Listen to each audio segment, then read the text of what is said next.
గత బడ్జెట్ ప్రసంగం కన్నా ఈ బడ్జెట్ ప్రసంగంలో 20 పేజీలు పెంచారు, 20,000 కోట్ల బడ్జెట్ పెంచారు తప్ప 6 గ్యారంటీల ప్రస్తావన గాని దానికి అవసరమైన నిధులు కేటాయింపు చేయలేకపోయారు. కాగితాల మీద అంకెల మీద తప్ప ప్రజల కష్టాలు తీర్చడంలో గాని 6 గ్యారంటీల అమలు విషయంలో ఈ ప్రభుత్వానికి చిత్తశుద్ధి లేదని మరొకసారి స్పష్టంగా అర్థమైపోయింది.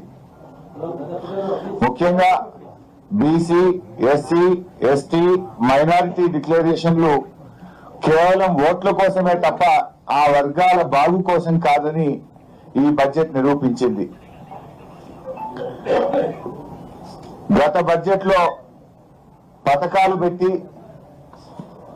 నిధులు ఖర్చు చేయని పథకాలకు తిరిగి మళ్ళీ ఇది ఈ బడ్జెట్ లో కూడా అవే పథకాలు, అదే నామస్మరణ, అదే కేటాయింపు.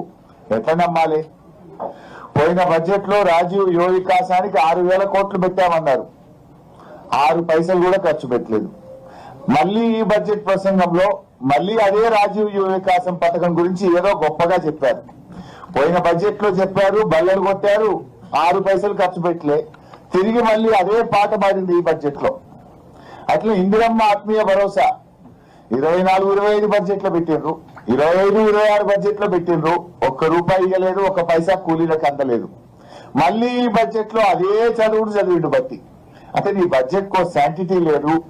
బడ్జెట్ అనేది కేవలం అంకెలు, మాటల గారడిగా మార్చింది తప్ప మీ కేటాయింపుల ఖర్చు విషయంలో ప్రజలకు పథకాలు అందించడంలో చిత్తశుద్ధి లేదు అని అర్థమైతా ఉంది.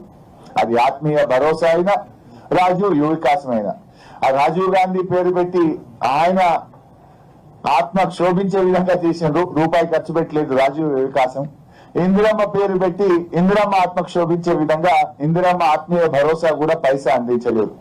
అంటే కనీసం మీ నాయకులను చెప్పుకునే మీ ఇందిరమ్మ పేరు మీద పెట్టిన పథకం, మీ రాజీవ్ యువ వికాసం అని రాజీవ్ గాంధీ గారి మీద పెట్టిన పథకానికే ₹1 ఇయ్యలేదు, ₹1 ఖర్చు పెట్టలేదంటే మీదంతా కూడా బట్టి బడ్జెట్, బడా జూటా బడ్జెట్, బట్టి బడ్జెట్, బోగస్ బడ్జెట్ అనేటువంటిది చాలా స్పష్టంగా అర్థమైతా ఉంది.